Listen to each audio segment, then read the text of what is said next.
Live from Dublin and around Ireland, theatre takes centre stage.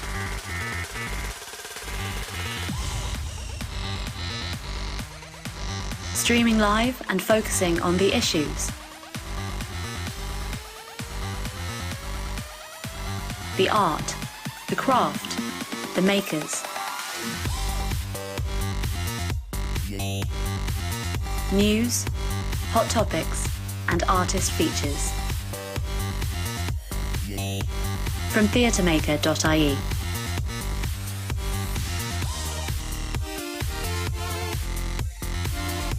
Tonight I'll be talking to Aisling O'Gorman, the Creative Arts Manager of the Arc in Dublin, and to actor and theatre maker Mary-Lou McCarthy. We'll be discussing why it's so important to introduce children to the theatre from a very young age, and what's next for both of them in the months to come. I'll then be joined by Jennifer Ahern, producer at Baboró's International Children's Festival, held in Galway every October. She'll be discussing what makes Baboró unique, and why artists and companies from all over the world travel to perform for Galway audiences. Finally, I'll be talking to Ursula McGinn, who is the co-founder and co-artistic director of Bombinate Theatre company. Bombinate Theatre is an award-winning company, and tonight we'll be talking to her about her creative process. Also joining us tonight, Chantal McCormick, Niamh Lawlor, and Manus Halligan.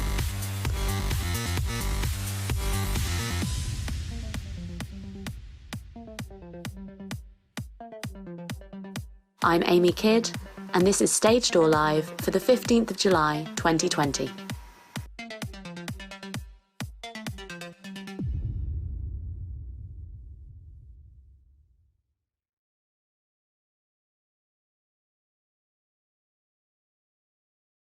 Hello everyone, welcome back to Stage Door Live, episode 14. 14 whole weeks that we've been doing this. Wow. Tonight it's all about theatre for young audiences, so remember you can use the hashtag Theatre for Young Audiences on Twitter and let your friends know about today's show. First things first, a big thank you to everyone who has joined our new Patreon community.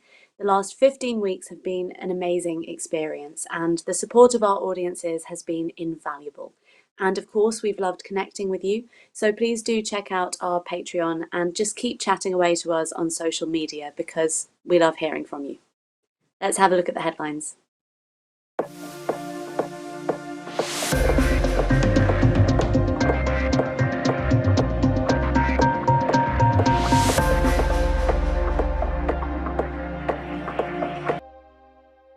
So starting off with news from the Arts Council, Minister for Media, Tourism, Arts, Culture, Sport and the Gaeltacht, Catherine Martin, TD, met with the Arts Council to discuss, among other things, challenges facing the arts sector, Arts Council funding and the keenly awaited reopening of venues following the easing of COVID-19 restrictions. Officials in her department will be engaging with arts and culture organisations over the coming days with a view to assessing what individual supports may be required. The Minister indicated that she would soon be establishing a task force to sustain the arts sector through the COVID-19 recovery and beyond, building on the commitments in the programme for government. The possible composition of that task force is expected to be announced in the coming weeks. Minister Martin also stated last week, "I brought my department's revised estimates before the Dáil, securing agreement for an additional 25 million for arts and culture, which includes an additional 20 million for the Arts Council. The National Campaign for the Arts has also turned its focus to the pandemic unemployment payment. This comes after numerous freelancers have had to prove their income and after the newly implemented split rates, which reduced some payments from €350 to €203. There is also news that at the end of the year, anyone receiving the PUP will be taxed on the income from it. Early last month, it was announced that the PUP would be extended for months, not weeks, though exactly how long we can expect it to continue is not yet clear. In news from the UK, outdoor performances have been given the go-ahead by the government, but traditional theatres and venues are still struggling to stay afloat. London's iconic Old Vic revealed that it was approached some weeks ago by Ambassador Theatre Group with an offer of acquisition, which was immediately and definitively declined. And Birmingham Repertory Theatre has stated that they are considering cost-saving measures that may mean up to 40% of roles will be made redundant. Despite the government's £1.57 billion support package and funds of £540,000 from Arts Council England's Emergency Response Fund, the theatre has stated, "We simply do not know when we will be able to reopen our doors and welcome audiences back into our building." The UK has also revealed new planning rules aimed at preventing the demolition of concert halls and theatres in England. Councils must now take the temporary impact of coronavirus into account when considering any application for changes of use, redevelopment or demolition of theatres, concert halls or music venues. The community's secretary, Robert Jenrick, announced that these measures are to help protect buildings that are an intrinsic part of our cultural heritage. Meanwhile, in the US, the Actors Equity Association has filed a grievance against Disney. As their parks prepared for reopening, a number of equity performers were recalled and scheduled for rehearsals. But just days after the recalls were announced, Equity issued a public statement calling for actors to be tested for the coronavirus. The following day, Walt Disney World Florida rescinded all of its recall notices for Equity members. Mary McColl, Executive Director of Actors Equity Association, said, "Rather than agree to testing of performers, Disney has decided to retaliate against workers fighting for a safe workplace during this pandemic." Florida currently has the third highest infection rate of any US state, with over 290,000 cases and eighth most recorded deaths at over 4,400. In Canada, the Quebec Drama Federation has received funding through the Canada Council for the Arts Sector Innovation and Development Fund for a year-long research and consultation project, which aims to develop and implement an environmental assessment model specific to the needs of the Canadian arts sector. This is a major step forwards towards a more environmentally sustainable sector that will allow the sector to create benchmarks against which companies can measure their progress over time. In programming news, last Friday, Galway 2020 stated that they received approval of the remaining funding by the Minister of Media, Tourism, Arts, Culture, Sport and the Gaeltacht for the delivery of a reimagined programme of events, which will run until early in 2021. The reimagined programme will be focused primarily on the local and national artists from the programme that won Galway the European Capital of Culture designation for 2020. Full details of the programme will be announced in due course. The Abbey Theatre has launched its new programme for 2020 on its website, which includes a continuation of Deer Island, Theatre for One, The Great Hunger, and a new immersive adaptation of Dracula, to name just a few. Visual Carlo is set to reopen on the 23rd of July. Visitors will be able to experience Carlo Arts Festival and Visual Carlo's annual Open Submission exhibition and art awards, both in person and online. The exhibition is free to visit, but tickets must be booked in advance. And in festival news, Edinburgh Fringe has plans to go digital this year, with a range of events including workshops and shows online. In Belfast, the socially distanced No Touching Theatre Festival will take place from the 16th to the 18th of September, while here in Dublin, the Lear Academy is preparing for its first ever online production. The Comedy of Errors, directed by Michael Murphy and recorded in isolation by half of the Lear's final year acting students from their homes around the world, is where a classic Shakespeare comedy will meet lockdown. The show will be free to view this Friday, the 17th of July at 7:30 p.m. on the Lear Academy's YouTube channel, but donations will go towards the Lear Academy Emergency Relief Fund. Next Friday, 24th of July, you can see the other half of those final year actors in As You Like It, directed by Davy Kelleher, also recorded in isolation and streamed in the same way. And now, as usual, let's wrap up our news with some excellent opportunities. November Club has posted the Maurice O'Connell Bursary, an award of up to £5,000, approximately €5,550, for an artist in any performing or visual arts discipline to take time out to develop and enhance their practice. The application is open to artists living and working in the Republic of Ireland, Cornwall, Northumberland, or the Metropolitan County of Tyne and Wear, and closes at 5 p.m. on Friday, 7th of August, 2020. An opportunity for young singers aged 8 to 15, Music Generation Kilkenny are hosting an online youth summer singing camp, 28th to the 30th of July. The camp is free this year as it is a pilot scheme, although places are limited. A good internet connection is needed, and the deadline for booking is Tuesday, 21st of July. We'll share links to these opportunities in the episode description later tonight, as usual. Finally, there is some sad news to report, unfortunately. Irish opera has suffered a loss at the death of Miriam Murphy. Tralee native Murphy was hailed as one of Ireland's most exciting dramatic sopranos. In 2012, she sang Isolde in Ireland's first performance of Wagner's Tristan and Isolde in over 60 years. Monday also saw the tragic passing of actress Kelly Kamaluha, better known by her stage name Kelly Preston. She appeared in more than 60 television and film productions, most notably Mischief Twins and Jerry Maguire. Preston had suffered from breast cancer for 2 years. And the string of tragedies following the cast of Glee continues as the body of actress Naya Rivera was recovered and identified yesterday in Lake Peru, California. Rivera's 4-year-old son was found alone on a boat she rented on the lake last Wednesday. Ventura County Sheriff's Department Captain Eric Bushkow said the boy got back into the boat after a swim, but his mother did not follow.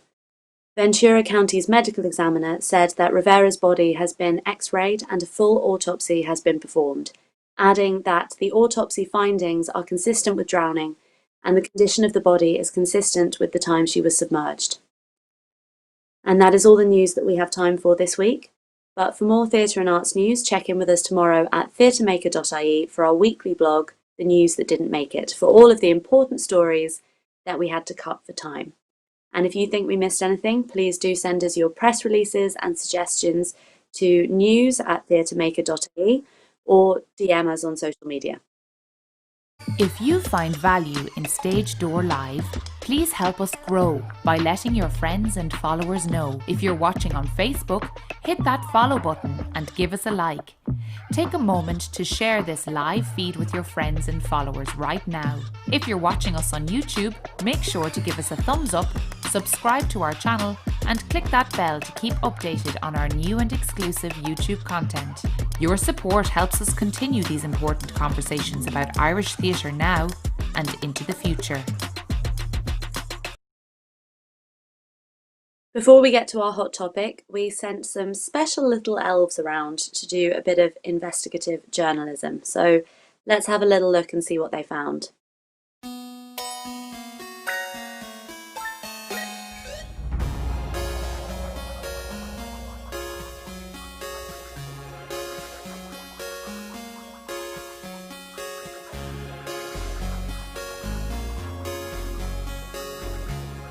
My favourite thing about going to the theatre is it transports me away to another world and it makes me feel so happy inside.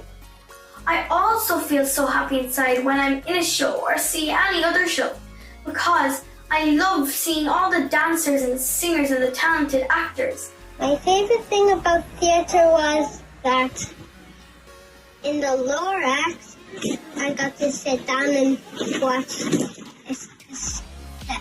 the whole house come onto the stage very smoothly, and about Seesaw, a different one is because I got to sit down and eat ice cream at the end, and at the end I got to build the sandcastle. My name is Kira and my favourite thing about going to theatre is going with my family, getting dressed up, and then when we arrive I'm so excited because I want to go see the costumes. When we go in, the music starts, I get so excited, and then I see all the costumes and I'm like, wow, it's so beautiful. And then the characters are so joyful. And then I love the Christmas shows because when the Christmas shows are there, they're also glamorous. It's the atmosphere and the excitement of going there. And I love the special effects and the way they change the setting. but I don't like shows that have the same setting the whole show. It's very bad. My favourite things about theatre is the costumes, the lighting, the drama, and the way it's like when you enter theatre, it's like a portal to a different world. And I love the live performance. Well, I like seeing the costumes, the acting, the music, and when the scene changes when the lights go off, and then when the actors come out for their final bow. I love going to the theatre because I love watching all the live performances and all the singing and dancing. And I love all the dancing, and I also love all of the singing, and the lights are always very, very colourful. And you get to see the people in real life, and it looks way more realistic. Waiting for everyone to be seated, and the lights slowly turn off, and the curtains open, the music starts, and everyone's like singing and dancing, and it just goes so quickly.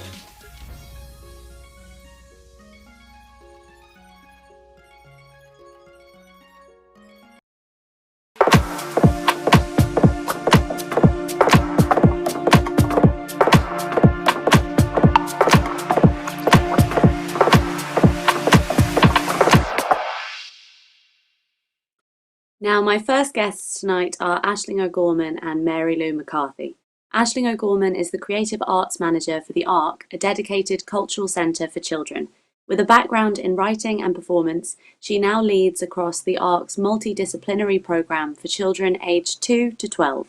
Since starting at the ARC in 2011, she has developed a number of new initiatives in the areas of early years, artist development, access, and arts-based CPD programmes for teachers. Mary-Lou McCarthy is an Irish actor and writer working across multiple disciplines, including theatre, film, television, and radio.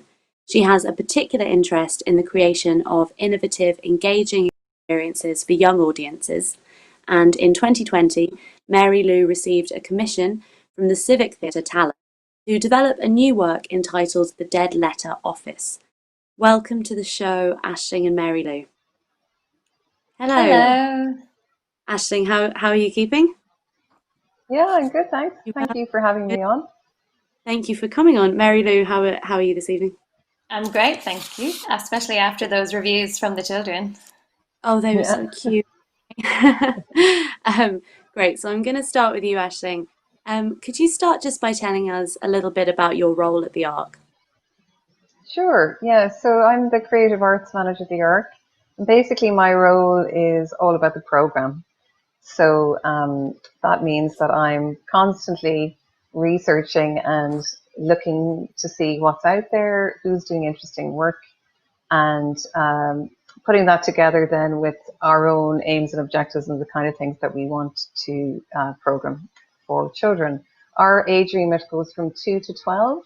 And we're also multidisciplinary, as you mentioned in the introduction. Yeah. So we're there's lots of different pieces to the puzzle of putting the program together. And we're always trying to get a bit of a balance. So looking at making sure have we good programming for different age groups within that remit, and also a good balance across the art forms. So it's an interesting juggling it all. But it's also very exciting because we're also producing house, so we develop our own work. So there's a commissioning element to the work that we do, as well as also, receiving work and developing interesting concepts and themes for programs and for seasons. So it's a very exciting job, really. Yeah, it must be very, very rewarding. And your own experience personally as a performer, facilitator, and writer, do you feel that's really served you in the role that you're now in the ARC? Yeah, I mean, in a way, I fell into the job because I was an artist who was organized. So, and then I just started getting more and more work of like, could you organize this thing? And, it sort of grew from there. And I had done a lot of work with children always, really, from the beginning. And so I think it's been really helpful because I understand where people are coming from. And I think I can be quite useful I see myself a little bit like sort of almost like a midwife sometimes, helping artists to, help develop the Mm. idea that they might have and help them to shape it so that it's a lot of the work with children, I think, is around getting the pitch right in terms of the age range.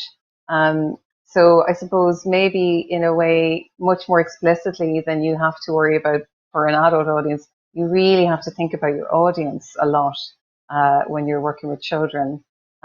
However, I strongly believe it's really of benefit to artists to think about that anyway, even if they're working for adults. But I think with children, you kind of can't get away with it. You have to really think about it. And we at the ARC are very keen to always encourage artists to actually talk to children and engage with children in the development process. And that can be quite a small thing. It could be like just doing a trial workshop before you actually do the real thing. And actually having that chat with children afterwards about, what they think of it. Sometimes they come up with amazing ideas. It's great. And then also if it's a show, we might do that at several stages over the development of the show.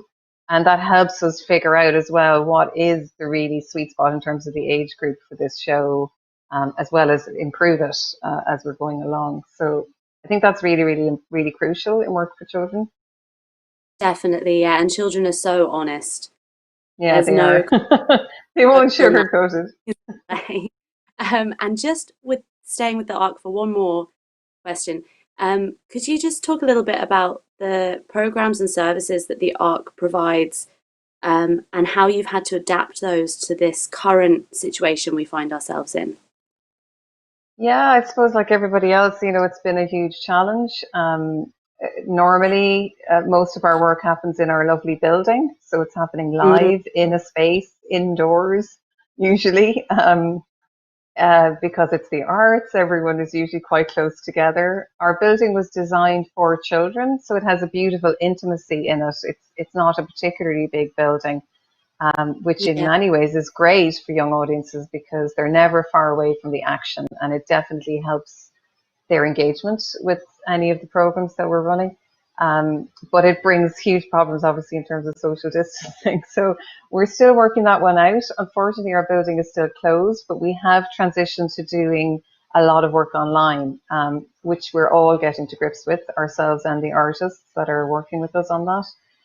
Largely at the moment, we're doing workshop-based programs, but we're doing a range of different art forms. So that's been really interesting to see how that's working. We've done creative writing, visual art, dance, drama. So we're continuing in that vein until the end of August. Yeah.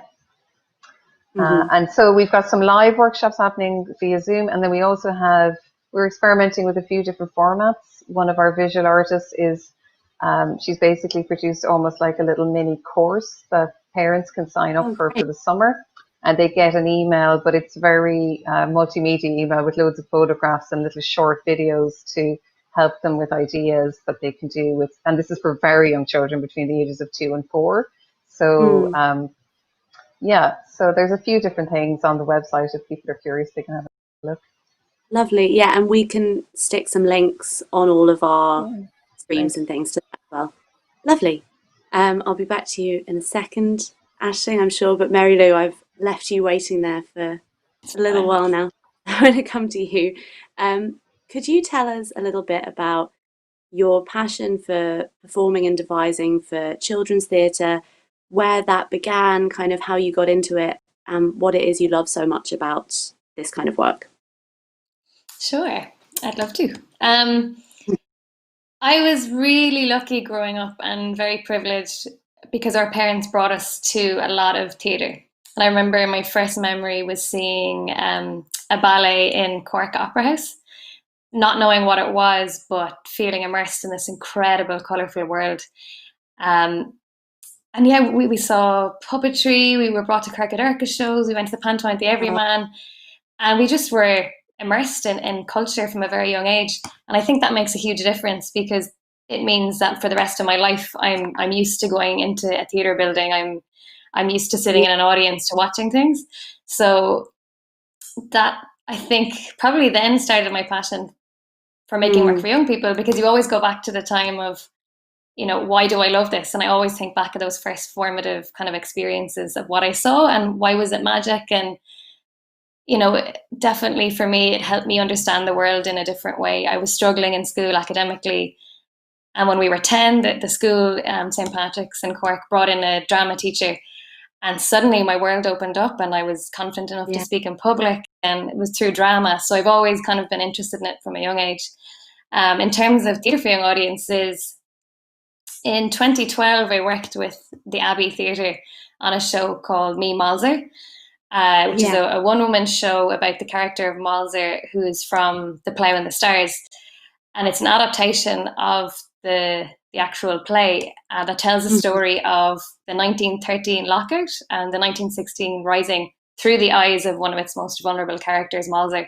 And it's pitched at 11 and 12-year-olds to give them an experience of what life was like in the tenements in Dublin then. And so it was directed by Sarah Fitzgibbon, and we started in schools and toured to classrooms and libraries and school halls. And it was absolutely fantastic and a real eye-opener into what work for young people could be. The way the piece is written by Ali White is really clever, because the minute the show starts, you're speaking to the audience. There's a direct engagement, and what the children offer becomes part of the play. So you have to be ready as a performer to improvise and then get back to the text. So it's quite challenging, but really alive and really exciting for an audience and for a performer. It keeps you on your toes. And the piece itself was really dark. The character has consumption. We find out at the end that she is dead. And it's quite dark, and these children at 11 and 12, they're well able for that kind of material, and it really helped them engage in an emotional journey, but also in the politics of 1916, 1913. So it was a really great kind of start into theatre for young people. Absolutely. I'm amazed by, I think children really don't want to be like all of those Disney-fied versions of like fairy tales even that used to be so dark with, birds out the eyes and slicing off the heel, and kids can really cope with that kind of stuff much more than I think people give them credit for these days. I think so. Yeah, I think so. I mean, they're living in the same world as us. They're experiencing, for instance, COVID-19. It's just we're finding ways in our storytelling to make those issues maybe accessible, so they have a safe place to discuss them, to think about them. Yeah. And another, so you mentioned, I think you mentioned that part of the aim of Me Malzer was also introducing the young people to 1916 and also to kind of the theatrical canon, I suppose. Yeah. So did that the aim to make the canon more accessible to young audiences, was that achieved? Were they interested in the play that the character was from? Definitely. Yeah, it was part of Me Malzer is part of the Priming the Canon series, which the Abbey conceived based on the RSC in Schools project and Tim Crouch's Shakespeare project, I Malvolio, I Peace Blossom. So then came Me Malzer, which is again taking a character from a play for adults and telling the story of that play through the eyes of a young person. And so in this case, we're telling the story of The Plough and the Stars. And it was so successful in terms of whetting their appetite to see more theatre, because we would do a post-show and a pre-show workshop. And in the post-show workshop, there would always be questions about, can we see The Plough and the Stars when we go? Will we see Flute there? Will we see Mrs. Gogan? There was a real excitement about seeing theatre. Where is the Abbey? Can we go in? Questions that they're really excited to see. And often they would ask, can we watch it again? And you'd explain this is a live performance. So the great thing about the project was that it often was children's first experience at 11 and 12 of theatre, which is a really delicate thing when you're going into a classroom. You're going into their space and you have to really treat that with respect. And I think the project was really successful in doing that. And I hope that we've helped to foster some future audience members. I was thinking today those children are now about 20, so if any of them are out there, let us know they're going to the theatre. In the comments if you saw Me Malzer. So Aisling, back to you. We were kind of talking a bit there, it kind of came up, the young people's first experiences of theatre, and I think it's pretty safe to say that a lot of the programmed work in the Arc will be a lot of young people's very first experience of theatre. What's kind of your take on how important you think those formative experiences of the arts are for young people and what that might mean to them? Working in the arts are obviously converted. We truly believe, we're the true believers. We really believe in it. And I suppose personally, I like what Mary-Lou was saying. I also had lots of experiences of the arts as a young child. My mother took us to concerts and plays all the time. My dad was always playing guitar, and dancing and singing and general theatrics in the house was very normal. And it's when you get older, you kind of realize, and when I started working with children in my early career, not all children have had that. And it's such a shame, when you've had the joy and the magic is the word that just keeps being mentioned. It was mentioned by the little elves as well. When you've had that at such a young age, it is so formative. I personally believe that creativity is really part of being a human being. I just think we're all born with it. But like anything, it needs to be nurtured and developed, or else it just, it atrophies. We lose it, So yes, I think it's a great privilege to be working in an organisation where we probably are, in a lot of cases, maybe children's first formal anyway experience of arts and creativity. And when you're around children a lot, you just see how the imagination thing is just like, it's everywhere. They all have it, and if they're given the opportunity, it just sparks really quickly, and so there's a particular energy, I think, around working with children that's really special. The ARC is actually founded on the inspiration for the creation of the ARC as an organisation was the UN Convention on the Rights of the Child. And that actually, kind of helps us articulate this, because it's about saying that creativity and culture is actually a right. It's not just a nice to have. It's not just a luxury. It's actually a right for all children. And I think that for us as an organisation, that's really helpful, because it's kind of really giving you a very clear vision, a really clear reason, because I think we can all maybe question it at times when you kind of go, well, people need to eat and people need medicine, and particularly at the moment, the health concerns are so prevalent. But if you think about it as a right, it really changes how you see it. You start to think, well, this is something that all children are entitled to, in fact. And what are we doing? How are we as a society supporting that to make that happen? So the ARC actually was one of the Irish government's responses to signing that convention. That was one of the commitments. And we're still here 25 years later, so that's a good thing. And we try and reach as many children as we can, but obviously we're one organisation, and there's lots of children in Ireland. So we know that there's still more work to be done, and there's more children who aren't getting those opportunities. Absolutely. So we're always advocating for that, for more of this. So it's great that you're doing a session on this topic today. It's really brilliant. I think so too. That's good. And I couldn't agree with you more. I really do think it's a right for children, even if children don't go on to work in the arts, having the kind of seeing other stories, having the empathy kind of dial turned on young, I think is so important. And we have a question on social media. So I'm going to lean a little bit in to read it. So this is from Catherine Shortall Cronin. And the question is, I remember Parjo the rat was used in a puppet show to teach us about inappropriate adult touching when we were in primary school. It really had an impact on me. Sometimes I wonder, did I dream it? Have either Aisling or Mary-Lou dealt with difficult or taboo issues in young people's theatre? And if so, how did it go? So yeah, has anything come to mind for either of you? Anything particularly taboo or difficult that you have presented on a stage for young people, and how you went about approaching that and how it was received, maybe? Great question. I'm thinking. I am thinking live. I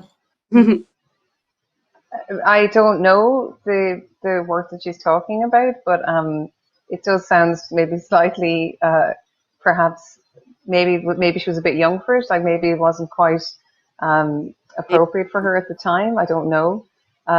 Certainly, we have presented work on difficult, what you might perceive as difficult topics in the ARC. I think it has to be, and it's a lot of it is, I'm sure, in the stage of the development of the show. You know, you always have to create a safe space. That's really crucial. Yeah. You know, for any artistic work. But I mean, I've seen some very successful shows. There was a show we had a number of years ago as part of the Dublin Theatre Festival, which was inspired by real testimony from a child refugee. So it was tracking his journey. It was actually a co-production between a UK company and I think it was a Norwegian company. So this was based on real testimony from a child who had eventually reached Norway and become part of the asylum seeker system there, and had eventually, I believe, become a Norwegian citizen. So, but it was so done in such a safe way that the children were absolutely with the so the character in the story was a child, so they could relate. And there was amazing discussion after that show, and and teachers who came with school groups also commented on that it was such a rich opening of their minds in terms of what's going on in the world and how it's affecting children their age, and how to talk about that in a way that was safe for them, that wasn't about traumatizing them with the material. So I think that's kind of the really important part. So it can be very challenging to do that well, I think, and to do it in a way that isn't inappropriate for the age range.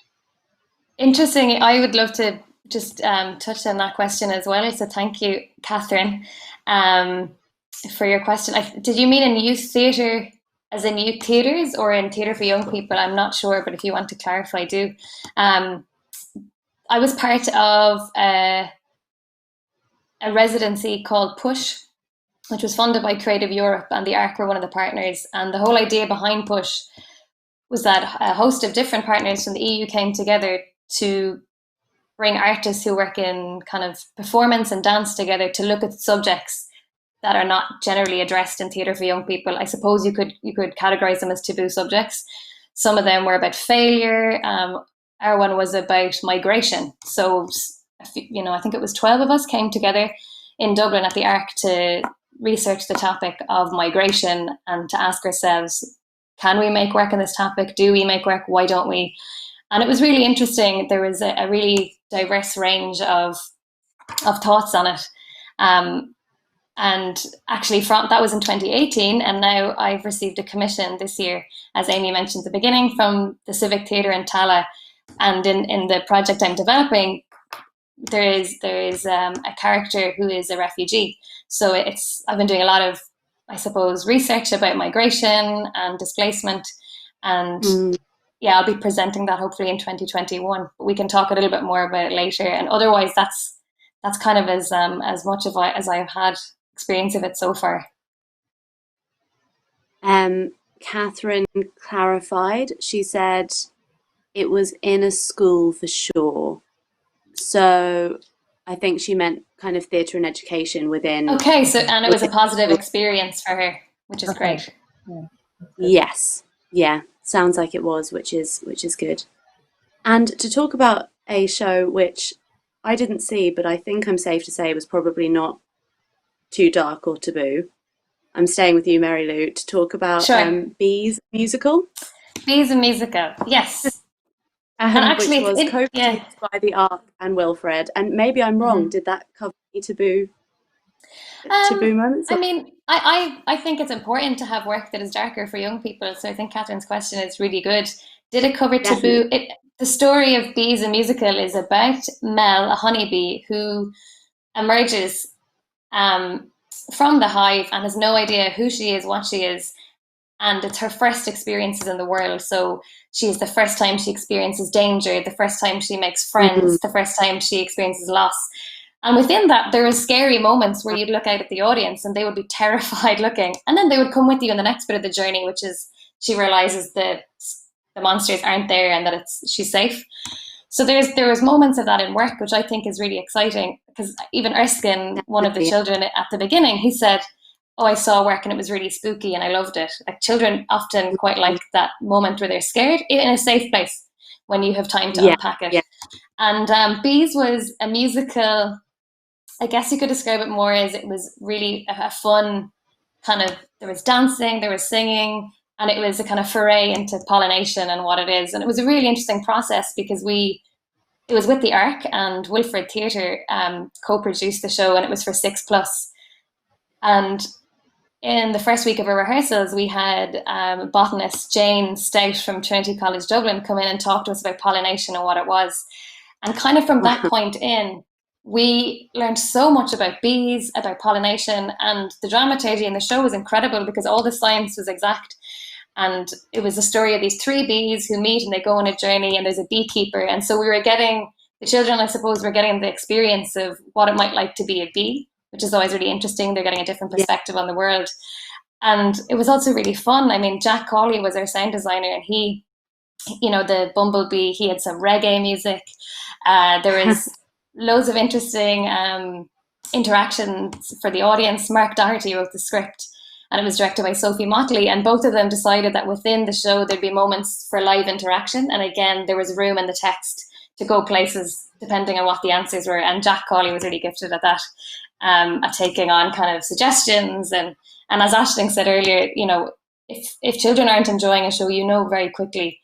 They're really honest with their reactions, and thankfully it all went well. They were engaged and really enjoyed it. They learn about bee communities, but also kind of learn about the human experience through the lens of bees, in kind of like a safe way, which in a safe space, fantastic. And loads of children felt, you know, before the show, I hated bees, but now I love them, which is great. There's a lot of, you know, killing bees because we think they're going to hurt us when they're so important. So the Junior Pollinator Plan was launched as part of that, which was a pollination plan for Ireland, for children in Ireland to follow and to kind of love bees and understand more about the process of pollination. So it was a lovely mixture of science meets theatre. Yeah. So we've pretty much come to the end of our time that we have for this interview. So I'm just going to quickly ask Aisling. Now, I'm not sure if you actually do have an idea of what's coming up, but is there anything that you can let us know that children and families can look forward to once the Ark reopens, or is it just too up in the air right now? It's still a bit up in the air. We have plans that we're working away on for the autumn and the winter, and we're having to factor in things like social distancing and all of that. But we will be having various things available. So the best I can tell you right now is just keep an eye on our website. We've still got some more stuff running through July and August, and that's already up there. And we will be looking forward to announcing a few more things in, we hope, in early August. So if you keep your eyes peeled, that would be great. We'll keep an eye on that, and I'm sure we can blog post some information when it is out there. And Mary-Lou, you've already told us a little bit about one piece that you're working on. Do you have any other upcoming work you'd like to tell us about? Yes, I'm doing some work with Anna Newell on the show that we did as part of, in the Ark actually, last year as part of Dublin Theatre Festival, called Big Kid, Little Kid. And we're going into rehearsals in the first week in August to kind of reimagine that to perform it outside in early care kind of settings. And with regards to the Dead Letter Office, in November we'll be doing a showing of the work, and then we're hoping to do a production of it in 2021 with the Civic. So that's very exciting. So I guess check out the Civic Theatre for more information. Yeah. And same as with what I just said to Aisling, we'll be posting all about that when it's available. Thank you. You've both been such lovely guests. I've enjoyed talking to you both so much. So thank you so much for coming on this evening, Aisling and Mary. Thank you very much. Thank you, Amy. Thanks. Good night.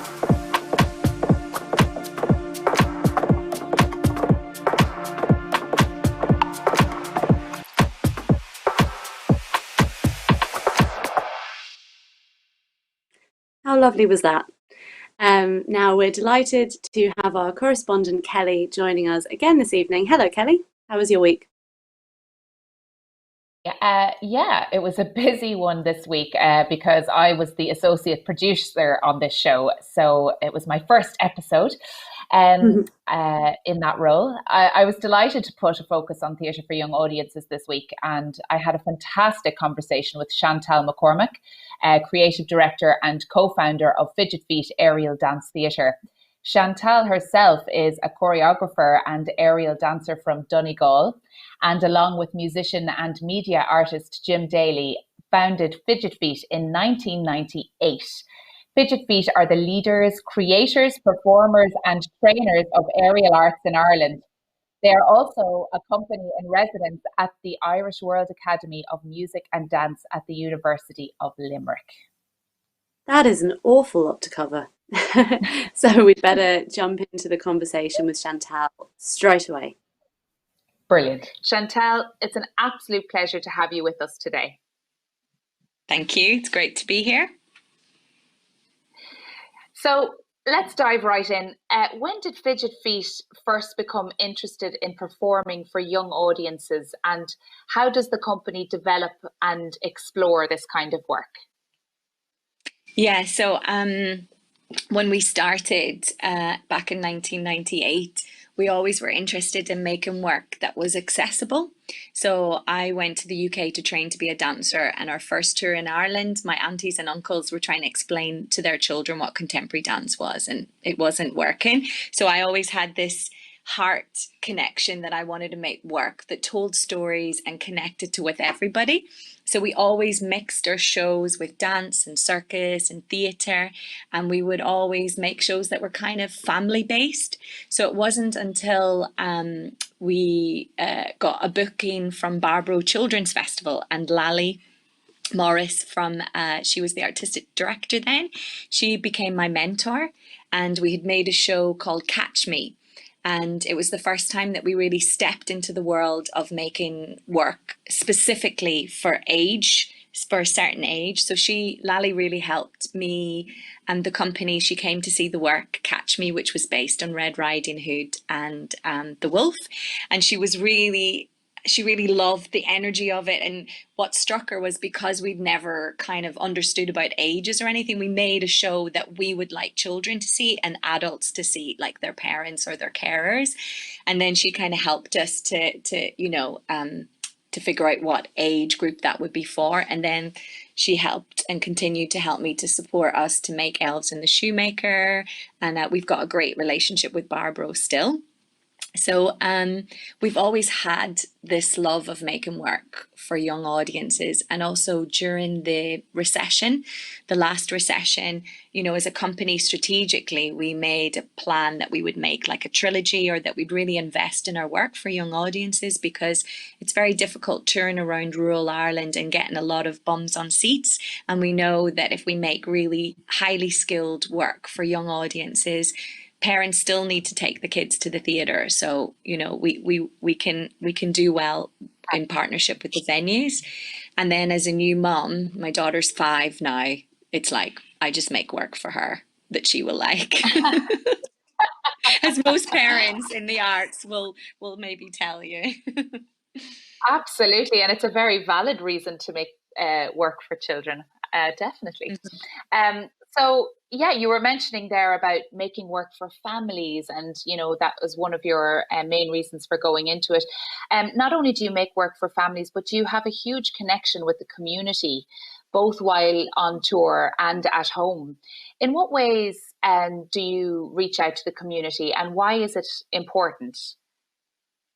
Yeah, again, I think it stems from me being brought up in Donegal, and having a dream to be a dancer, and knowing I couldn't do anything here and I had to leave home.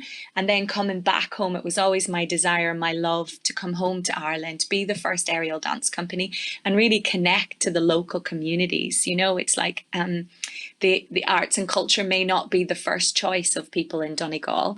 But it is something, once you get them into the theatres and once you get them excited, they love it.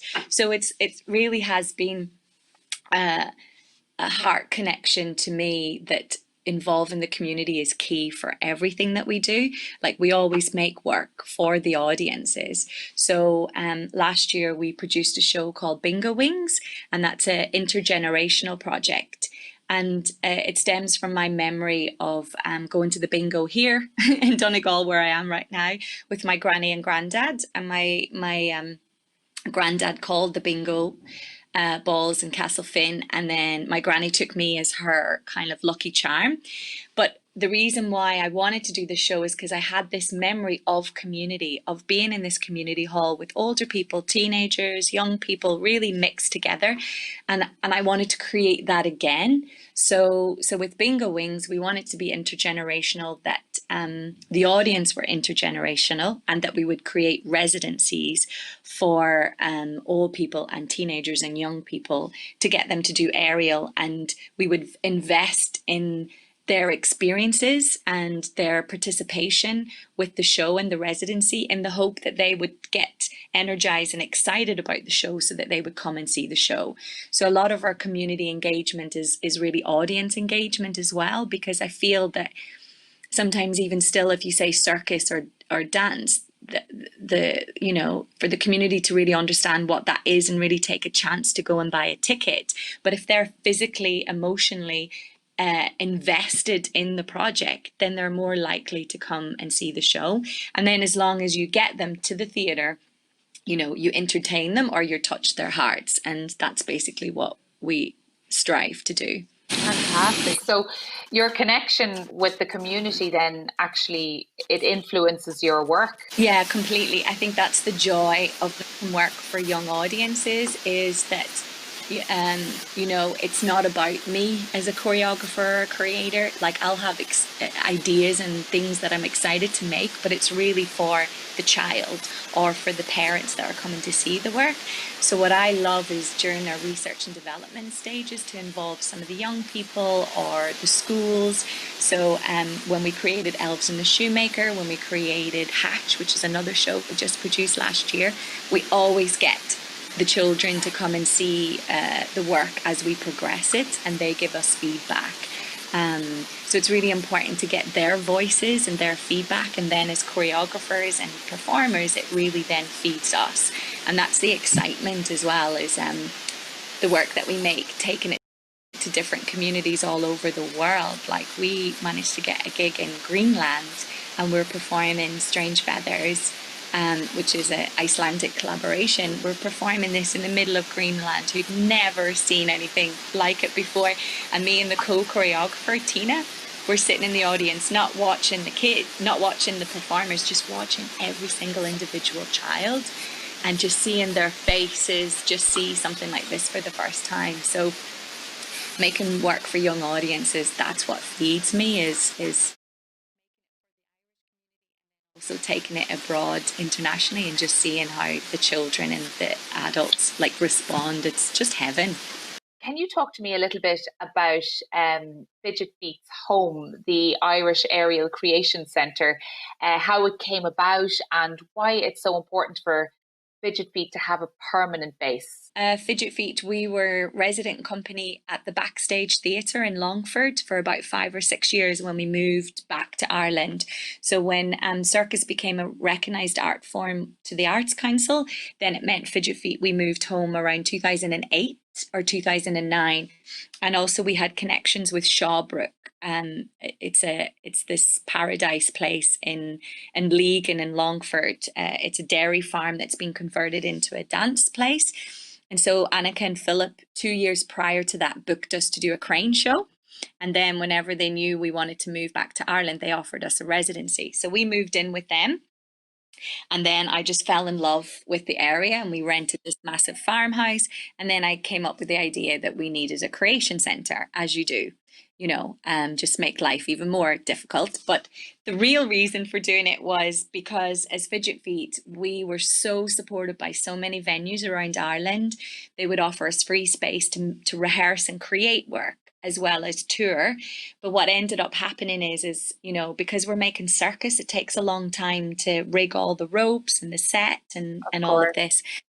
So we would be on the road constantly, going around the country, maybe taking a day to rig and then having 3 days to make and then taking it down because they might have a show and then traveling somewhere else. So I really felt like the quality of our work, could improve if we had a better, that we could be in a place for 4 or 5 weeks. And also, I think it was around 2008, I got invited to go to CNARS, which is another, it was in Canada, which is the capital of circus. And I had the tour of Cirque Soleil's like headquarters, which was phenomenal. Wow. Was that a dream come true for you, Chantal? Yeah, like I was just standing there going, Ireland deserves a slice of this, just even a wee tiny space, because their space is like 30 meters high and they've 3 massive studios, we don't need that scale. So that kind of was the inspiration. And so then when I came home, we applied for some funding and we talked to the landlord, and there was an old shed in the house that we were renting. So we thought, hey, we'll just convert that into like a little creation studio for Fidget Feet. We'll be connected to Shawbrook. I'll have the wean and I'll have all the chickens running around and it'll be class, So then, lucky to us, the Guinness Award, there was this new initiative that Guinness put in, and we received 45,000 euros from Guinness, and it was like seed money to do a business plan for the Creation Centre and start the work for it. And that was hard to get because we needed to get loads of online people to vote for us. So we're like doing all of that. And then we had to present in front of the panel.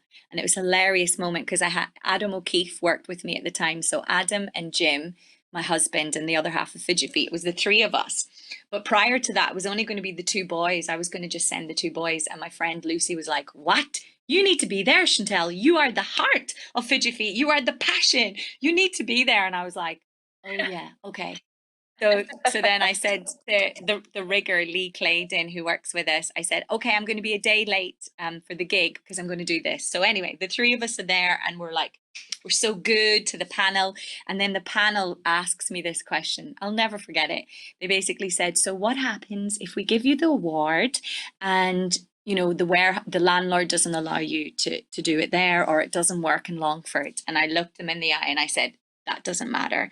Fidget Feet needs a creation space. I will do anything to make it happen.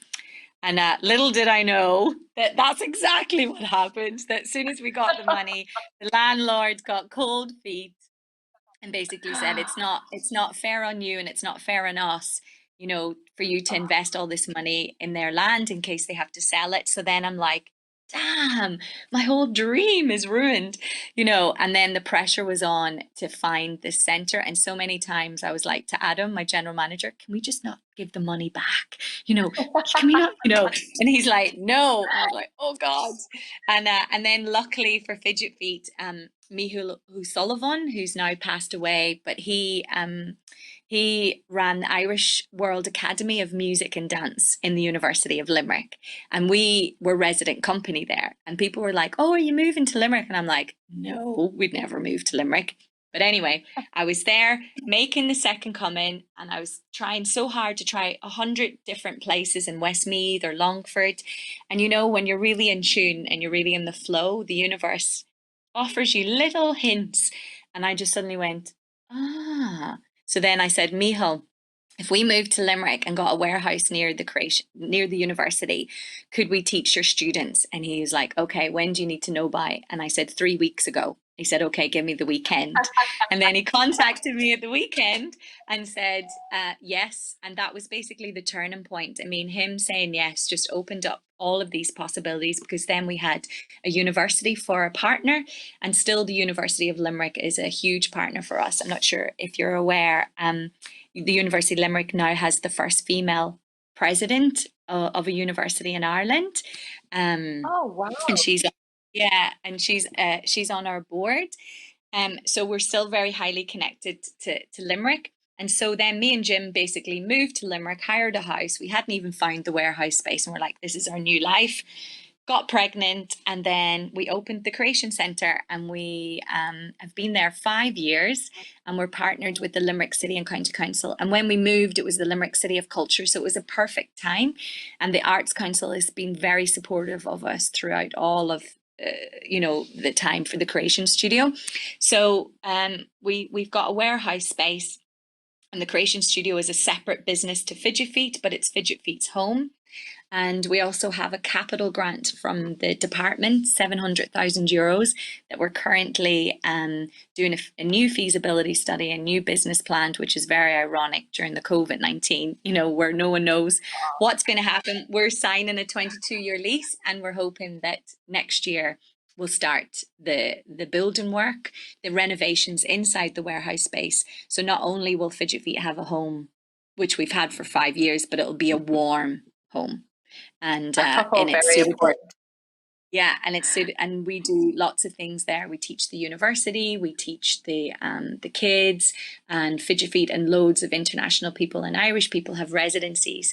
But the thing that's incredible about this space is, to go back, is because of this space, we've been able to make something as big as Bingo Wings, because we were in the space for 5 or 6 weeks rehearsing. So now for Fidget Feet, the work that we make, we're making it in our home, so it's very different, and we're connected to the Limerick and the County Clare community, so we can bring schools in and artists in, and yeah, it's our home. So we're very blessed, but it definitely comes with all the Chantal, that is just some journey there.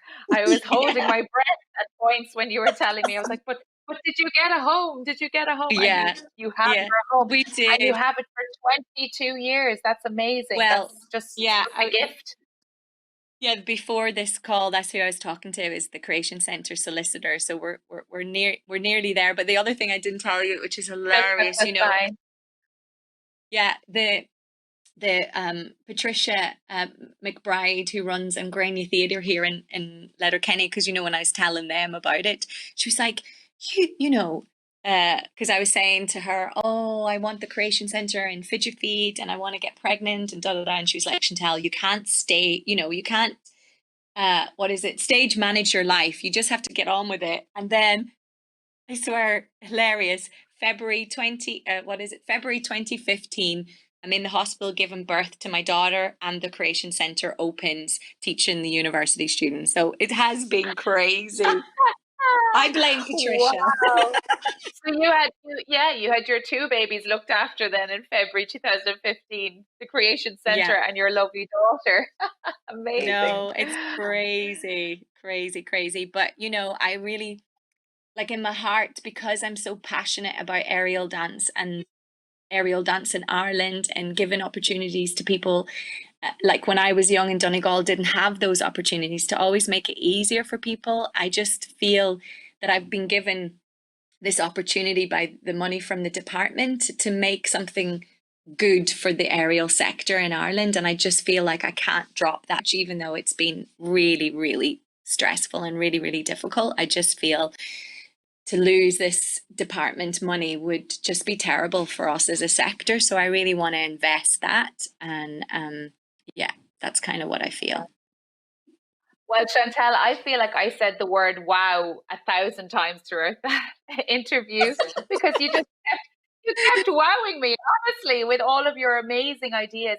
And not only that, but your energy, it's really inspiring how, you just have this positive energy to just keep striving, getting better and better, and achieving new goals, and making new work. So congratulations on all you have achieved to date. And I'm so excited to see what you do over the next few years. And thank you so much for joining us on this episode, because it's clear that your work for younger audiences is just phenomenal, and it has inspired young people to get involved with aerial and circus work as well, and your work with the community. So keep doing what you're doing, because it is absolutely marvelous. Oh, thank you so much. It's been a pleasure to join, and as my mum and dad slags me, I can talk for Ireland, so I'm very happy to chat. And, well, we have loved. And I think what's really important is, and I've always had this is the more honest that a person can be. So it's very important for me to share the journey and share what I've done, the difficulties and the good things, to inspire and support the younger generation coming up, because at the end of the day, it's about making work. It's about touching people's lives and making a difference. The closest thing to the divine is creativity, and I'm just blessed that my work involves so much creativity. Absolutely. And what a creative wonder you are. Keep it going. Thank you so much. Thank you so much. Chantal was an absolute delight to talk to, and we had to edit this interview for tonight's live show. In the next week, we'll be posting the full interview on our YouTube channel, and I highly recommend you check it out. Well, that seems like a very good opportunity to remind everyone watching to head on over to our YouTube channel so that they can subscribe and turn on notifications so that they don't miss that. And you can also set a reminder for next week's episode so that you don't forget to join us next week, same time, same place. We have more exciting content to come, so they'll definitely want to stay updated. As I was talking to this week's guest about creating theatre for young audiences, our elves were working their magic. Here's part 2 of our investigative journalism piece. Let's take a look.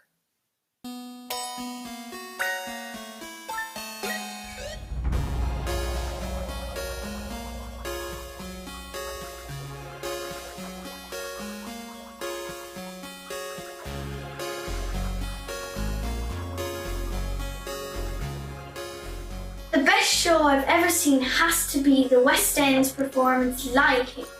It was so great because the actors were so talented and it felt like they were really the character that they were acting. The sets and the costumes were so colourful, especially Pride Rock.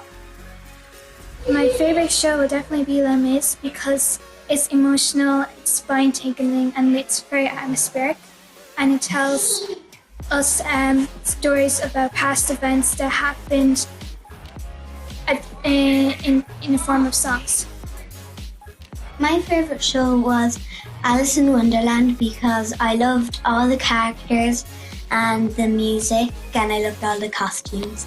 Probably Treasure Island because I love the sword fights and all the treasure hunts, and my favourite character was Bob, Jim's friend, because she's very cool and she's little like me. My favourite show of the theatre was The Nutcracker because I love ballet and it's one of the most famous ballet shows and it's always been shown at Christmas. Well, I have been in a couple, but I haven't seen many. My favourite show was The Miz, but I've only seen it on screen and I'd really like to see it in a theatre. My favourite show was Mary Poppins because of all the songs. And my favourite one is Beauty and Beast, which are awesome and I love all of them. So, bye! My name is Kira.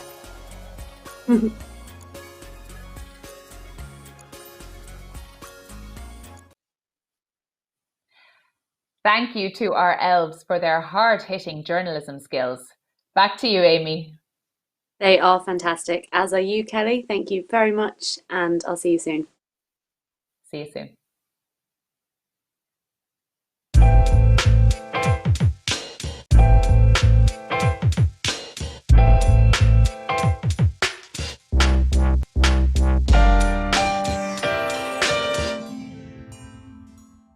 And our next guest is Jennifer Ahern, producer for Baboró International Arts Festival for Children, based in Galway. Each year, Baboró presents a diverse programme ranging from puppetry and object theatre to dance and circus, catering for children aged 0 and upwards. In 2019, just under 24,000 people attended the festival, and in 2021, Baboró will celebrate its 25th birthday. Welcome to the show, Jennifer. Hi, Amy. How are you doing this evening? Good, good. It was great actually to hear about Me Malser and To Catch Me because we've presented them at Baboró, so it's a nice memory, going down memory lane there, yeah. Beautiful.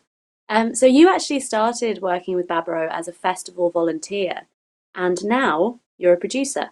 So could you tell us a little bit about that journey for you?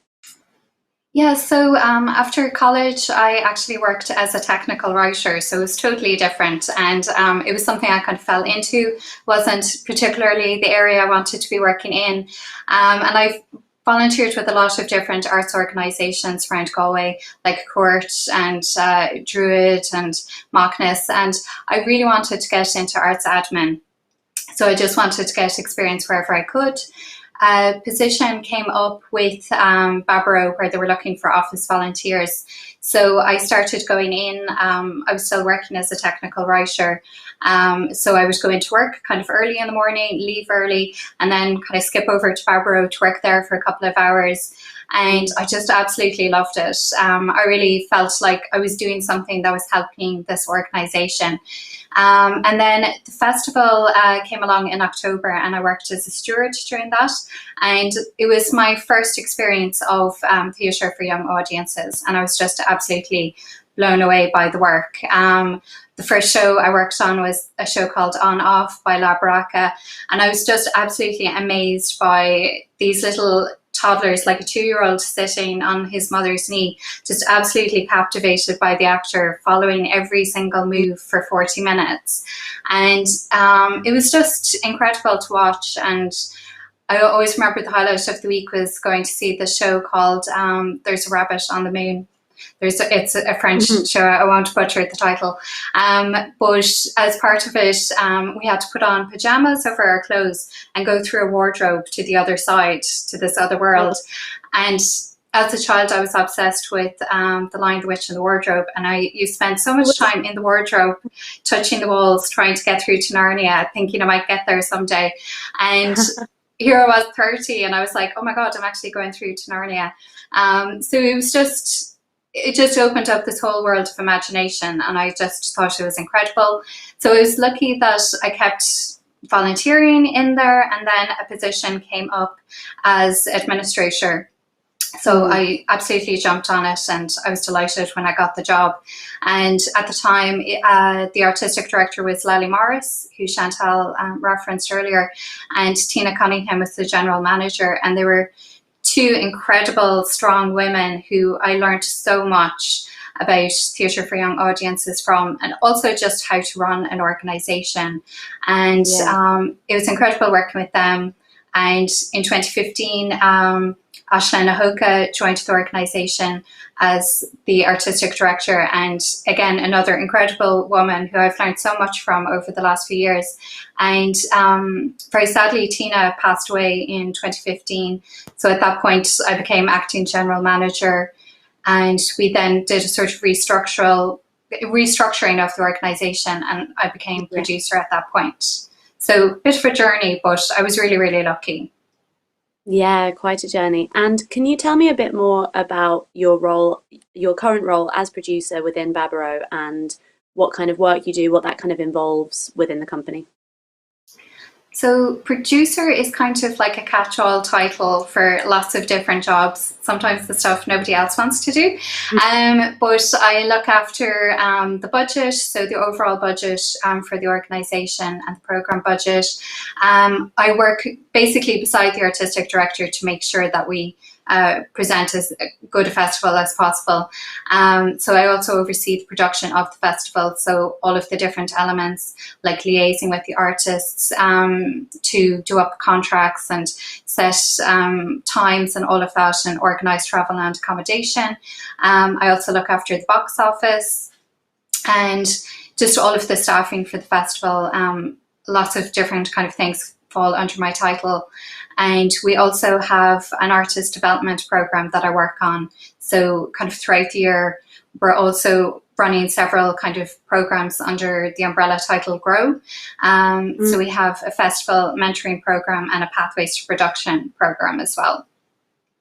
Fantastic. Yeah, and Baboró is such a special children's festival. What do you think makes it so unique, and what's the special draw for companies and audiences to engage with Baboró? Well, I think with regards to our audience, I think after 20 years now, they really trust us.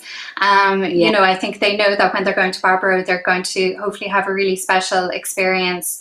And I think we take a lot of care over the shows. So Aisling, our artistic director, spends much of the first half of the year traveling all around Europe to pick the best shows she can find. And we're also always trying to balance you know, the shows for the different age groups. So making sure you've shows for the toddlers as well as the 3-year-olds, the 5-year-olds, the 7-year-olds, and making sure there's a nice kind of mix of genres across the board. And also kind of looking at what we've presented in the past and kind of building on that and maybe challenging the audience a little bit along the way. So I think audiences feel that, you know, hopefully they haven't been to a bad show yet, so that they feel like very confident in making their booking for Baboró. And we have a really strong international reputation as well. Just a lot of the artists really want to come to Galway. They've heard about the festival from other companies, and they've heard about the audiences here. And I think we're very lucky in Galway. You know, I think with all of the different festivals, like the people who go to Galway Arts Festival are bringing their children to Baboro, and a lot of the children here are very lucky to have the experience of going to the theatre. And a lot of the artists who come, you know, they always kind of comment that they can tell the children are used to going to the theatre, that they kind of come in and there's already this barrier has been broken down where the child knows, I'm going to sit here, you're going to be there, you're going to perform this show. And also I think our audiences are fairly lively, a little bit boisterous, so they get really nice feedback from them, and I think they kind of thrive off the energy from the audience as well. So yeah, I think it's, you know, kind of we've thankfully built up a strong reputation over the years. Yeah, you certainly have. And you mentioned there kind of looking internationally. Have you noticed any particular differences between work produced within Ireland for young audiences and maybe other work produced on mainland Europe? Anything they kind of do differently in regards to younger audiences? I think work is so different from country to country across Europe. We're also part of a Creative Europe project where we have 18 other partners. So we've had great opportunities to see all of the different kinds of work across the board. And really every sort of part of Europe has their own kind of traditions. And you see there's some countries like particularly say the Dutch and Belgian work is usually very quirky and very experimental and slightly ahead.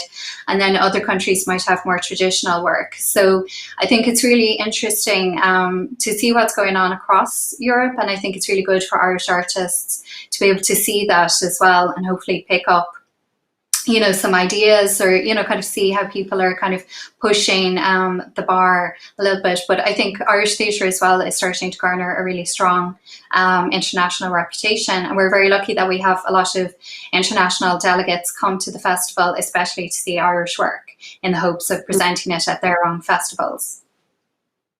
Yes. Now we have a social media question, which is, how far in advance does Jennifer programme for the festival, and what is her top advice for theatre makers, writers who are working for young audiences? So we programme about a year in advance. So generally, say Aisling would be seeing work in the first half of the year, and that would be for next year. So we do our Arts Council application at the end of the summer, and we talk about the programme for the next year at that stage. So it is quite a bit in advance, and it is really important that Aisling gets to see the work, you know, in advance to make sure it's exactly right for our audiences. I think as far as, you know, kind of top advice, I think the best thing is to see as much work as possible. I think that's really, really important because I think there's just such a variety out there. And it's really, really important to see what people are doing. And even just from a view to, you know, how people design their sets for touring and things like that. I think it's really important. Like Scottish companies have really clever sets that all fit in a trailer and are great for touring. So I think with regards to seeing how other people do it, I think it's really important, but also just to expose yourself as much as possible to as much work. Yes, totally, totally. And obviously, this has been a year like no other, as we're all very, very aware. Yeah. But you, at Baboró, you've worked very hard to maintain a connection with your audience over these very confusing few months. And you've been posting really great online content for young audiences on your website and so on. Do you feel that those efforts have been successful? Have you had much engagement and have you been able to gauge any kind of response and feedback on the work that you've put out there? Yeah, we hope it's been helpful. I think we felt that at the start of lockdown, there was so much material out there that it was just really useful to kind of collate it in one place and make it a kind of one-stop shop for families who are looking for different kinds of activities. So I think we've had some really good feedback from people that they found it really useful and a way to kind of distill all of the noise out there. And also we have been working on some kind of pilot workshops with schools just ahead of the autumn, just to kind of test how it would work. So we've done a couple of really lovely kind of Zoom workshops about creating little bee hotels, just, you know, kind of focusing on diversity, and they worked really well. And it was a really nice way to kind of keep in tune with our school's audience as well. So yeah, it's, you know, you're hoping to kind of try and do the best, and hopefully then as well, maybe people will discover some work they're not aware of, or new Irish companies they may not have come across before. Fantastic. And to end on kind of a fun question, can you think of one show that comes to mind that you have seen either when you were a young person or that you've seen as an adult that's been created for young people that has really stuck with you? And could you tell us a bit about it? Yeah, there's, because actually, I mean, the thing was I didn't get to see theatre as a small child. There really wasn't anything.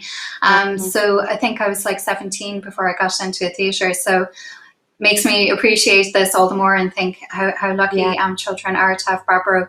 But I've been really lucky to be able to see so many beautiful shows, and we've presented some really gorgeous things, and I've seen things abroad. But the one show that really sticks out to me just from a pure, just absolute joy kind of show is a show called Peter Pan Expedition by a Dutch company called Het Laagland. And we presented it a couple of years ago. I think it might have been the year of Storm Ophelia, I can't remember, but it was just this kind of bonkers show where the set is amazing. It's just all these bedside cabinets with lamps on them, and that's it. And there's 6 adults, and they're all in business suits, and they all have these very serious corporate jobs. And all of a sudden, they're kind of going to work, and they open a briefcase, and loads of marbles fall out, or they find a paper airplane up their sleeve. And it's all about people who've forgotten what it's like to be a child, and to kind of tap into that part of you, and that they all of a sudden, you know, the whole thing is chaotic, like it's really difficult to describe, but they have their ties, you know, around their head, and they're doing this kind of Mission Impossible type thing across the stage, and there's music and dancing. And I just remember the audiences, I saw it with schools and with families, and they just absolutely loved it. They were bouncing out of their seats. And we went to see it, like all of the Baboró team went to see it on Sunday afternoon. It was the very last show of the festival. And it was just like the perfect antidote to a really tough week. It was just really lovely to sit down and just enjoy this just incredibly joyful show. And it's just a great memory. Just loved it. It was a Peter Pan reimagination was my first theatrical experience ever when I was a child. So I just, Peter Pan has such a place in, I'm sure, so many children and adults' hearts. It's just one of those that really does. It's just special. Yeah, exactly. So on that note, thank you so much for joining us this evening. It was lovely to chat with you, and I hope you have a nice rest of Wednesday night. Thanks. Thank you. Take care. You too. So now we have some breaking news, which I've been texted on my phone by the producers, so I'm going to be reading this. Now, at a press conference following a cabinet meeting, Micheál Martin has announced that Ireland will not be proceeding to phase 4 of the reopening roadmap.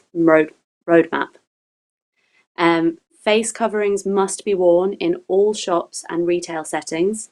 Pubs and bars will be remaining closed until the 10th of August. Pubs currently serving food can remain open, and social visits have now been limited to a max of 10 people. Current restrictions do remain in place for large gatherings. And that's it for the breaking news. So now,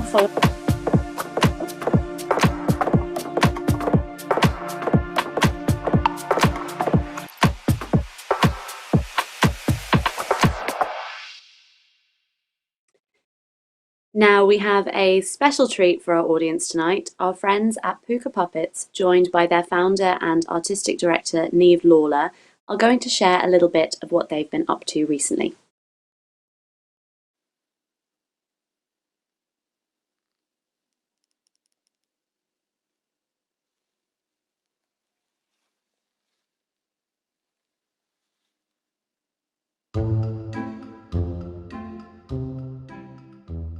So this is Coraline from our adaptation of Neil Gaiman's Coraline in, I don't even know what year, 2006 or something like that.